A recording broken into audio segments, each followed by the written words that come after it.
Hello, welcome to EduCalc's secondary math series, Geometry.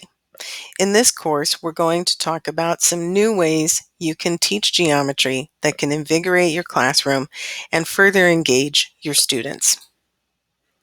I'm Honora Wall, and I've been in education for a little over 10 years now as a classroom teacher, a private tutor, course designer, author, and speaker.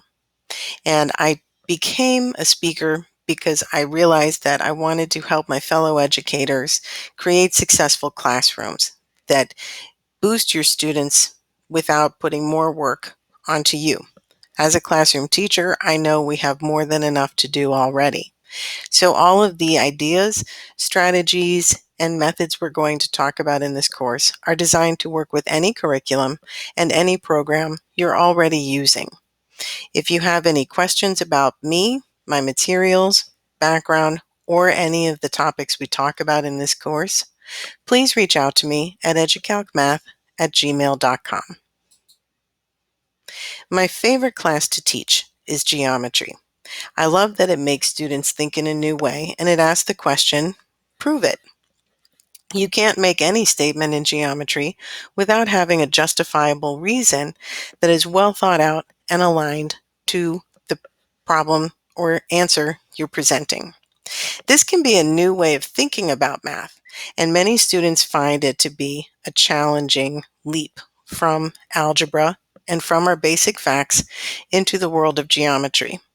It's almost like learning a second language, which is why taking an ELL approach can be very helpful when we're teaching geometry. And we're going to talk about how you can do that in this course.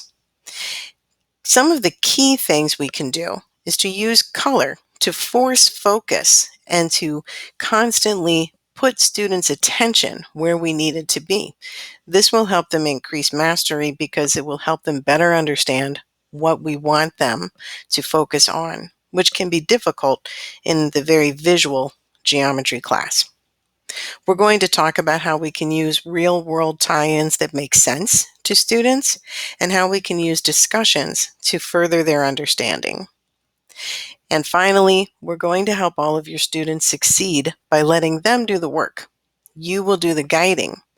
This course is not designed to put more work on your back as a teacher. It's designed to get the kids as active as possible.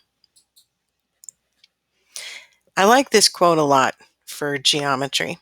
If pictures are presented with words, recall is 6 times greater. Now, this is a fact that comes from studies of neurology, and there are links to this source at the end of the course. But I like this for geometry because it helps talk about the visual aspects of this class.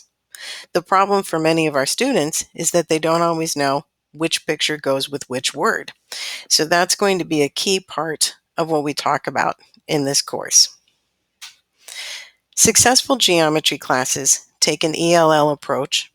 This does not have to be difficult, and it does not have to mean a lot of extra work or planning on your part.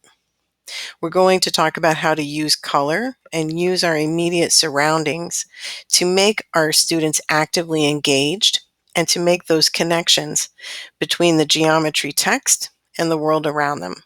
And after all, that's what geometry is, an exploration and understanding of our surroundings. We're going to talk about the role metacognition can play in getting students actively engaged in what they learn and how they learn. And we're going to talk about scaffolding and how you can specifically apply tools of scaffolding to your geometry class.